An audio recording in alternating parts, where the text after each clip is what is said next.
कक्षा 9वीं वाले सभी स्टूडेंट्स ध्यान दें। जैसे कि आप सभी स्टूडेंट्स जानते हैं, जो आपकी एग्ज़ाम है अर्धवार्षिक परीक्षा, उसके लिए हमारे द्वारा जो पेपर बताए जा रहे हैं अति महत्वपूर्ण पेपर बताए जा रहे हैं, जो आपकी एग्ज़ाम में 99% आपको देखने को मिलेंगे। ये आप सभी जानते हैं, क्योंकि पिछली एग्ज़ाम में हमने जितने भी पेपर बताए थे वो 99% वैसे के वैसे ही छप चुके थे, जैसा कि हमने आपको बताया था। ज़रूरी जानकारी, समय आपको 3 घंटे का दिया गया है और पूर्णांक जो है 75 नंबर का होने वाला है। और ये सेट ए है, ऐसा पेपर है जो कि आपकी एग्ज़ाम में 100% पूछा जाएगा। ऐसे वेरी मोस्ट प्रश्न मैं आपको इस वीडियो के द्वारा बताऊंगा। बिना देर किए शुरुआत करते हैं हम हमारे प्रश्नों से, क्योंकि आपको ज़्यादा से ज़्यादा प्रैक्टिस करनी है आपकी एग्ज़ाम के लिए, ठीक।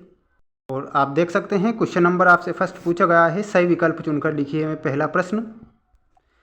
लोकायतन के रचनाकार कौन है? लोकायतन के रचनाकार कौन है? वेरी मोस्ट इंपॉर्टेंट प्रश्न है जो आपकी एग्जाम में टपकने वाला है।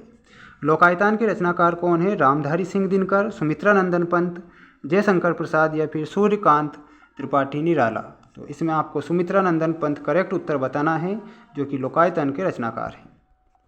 ज्ञानमार्गी धारा के कवि कौन है? वेरी मोस्ट प्रश्न है जो आपकी एग्जाम में छपेगा। ज्ञानमार्गी धारा के कवि कौन है? कबीरदास, रहीम, तुलसीदास या फिर मीराबाई। ज्ञानमार्गी कवि के बारे में आपको बताना है, तो कबीरदास आपको करेक्ट उत्तर बताना है, जो कि ज्ञानमार्गी धारा के कवि हो जाएंगे, ठीक। नई कविता के एक कवि का नाम लिखिए। नई कविता के एक कवि का नाम आपसे पूछा गया है। धर्मवीर भारती, महादेवी वर्मा, सुमित्रा नंदन पंत या फिर सच्चिदानंद, हीरानंद, वात्स्यायन अज्ञे। इसमें आप करेक्ट जो उत्तर बताएंगे क्या बताएंगे? धर्मवीर भारती नई कविता के कवि हैं। धर्मवीर भारती नई कविता के कवि हैं। आपको करेक्ट उत्तर याद रखना है, भूलना नहीं है, क्योंकि ये क्वेश्चन आपकी एग्ज़ाम में छपने वाला है। इसके बाद हम बढ़ते हैं हमारे जो नेक्स्ट क्वेश्चन है, और क्वेश्चन आपसे पूछा गया है, अग्नि का पर्यायवाची शब्द क्या है? अग्नि का पर्यायवाची शब्द आपसे पूछा गया है। वारी, जलज, अनिल या फिर कृषाणु। अग्नि का पर्यायवाची शब्द क्या बताना है? कृषाणु आपको करेक्ट उत्तर बताना है। कृषाणु जो कि अग्नि का पर्यायवाची शब्द हो जाएगा। अर्थ के आधार पर वाक्यों को कितने भागों में विभाजित किया गया है? अर्थ के आधार पर वाक्यों को कितने भागों में विभाजित किया गया है? तो इसमें आप जो करेक्ट उत्तर बताएंगे, 8 भागों में विभाजित किया गया है अर्थ के आधार पर। उपन्यास सम्राट माने जाते हैं यशपाल, कमलेश्वर, प्रेमचंद या फिर लक्ष्मी नारायण। उपन्यास सम्राट किसे माना जाता है? तो आपको करेक्ट उत्तर बताना है प्रेमचंद को। किसे माना जाता है? प्रेमचंद को उपन्यास सम्राट भी माना जाता है। अब हम बढ़ते हैं हमारे नेक्स्ट क्वेश्चन की ओर।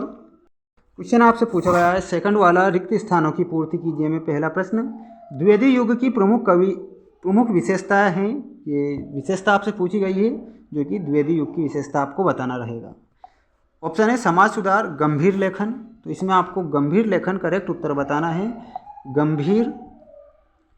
गंभीर लेखन आपको करेक्ट उत्तर बताना है, जो कि द्विवेदी युग की विशेषता हो जाएगी।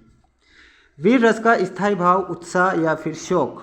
वीर रस का जो स्थायी भाव होता है वो क्या होता है? उत्साह। उत्साह इज द करेक्ट उत्तर बताना है। शब्द अलंकार के कितने भेद होते हैं? 5 भेद या फिर 3 भेद। जो शब्द अलंकार है उसके 3 भेद आपको करेक्ट उत्तर बताना रहेगा। शब्द अलंकार के कितने भेद होते हैं? 3 भेद। घर का तत्सम जो शब्द पूछा है, तत्सम शब्द आपको करेक्ट बताना है गृह। क्या बताएंगे? गृह आप करेक्ट उत्तर बताएंगे, घर का तत्सम शब्द। चौपाई के प्रत्येक चरण में मात्राएं होती हैं, तो आपको 16-16 मात्राएं बताना है। कितनी मात्राएं होती है? 16-16। रमेश फल खाता है, ये किस प्रकार की क्रिया है? तो रमेश फल खा रहा है, यानी कि ये सकर्मक क्रिया है। कैसी क्रिया है?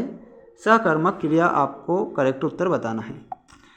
इसके बाद आप देख सकते हैं जो आपकी स्क्रीन के सामने जो सही जोड़ी मिलाइए वाले क्वेश्चन, और एक शब्द एक वाक्य में निम्नलिखित सत्य असत्य लिखिए वाले क्वेश्चन, जो कि मैं आपको बताऊंगा नेक्स्ट वीडियो में। बहुत जल्द आने वाला है ये वीडियो भी, जिसमें आपको सारे के सारे क्वेश्चन का आंसर बता दिए जाएंगे।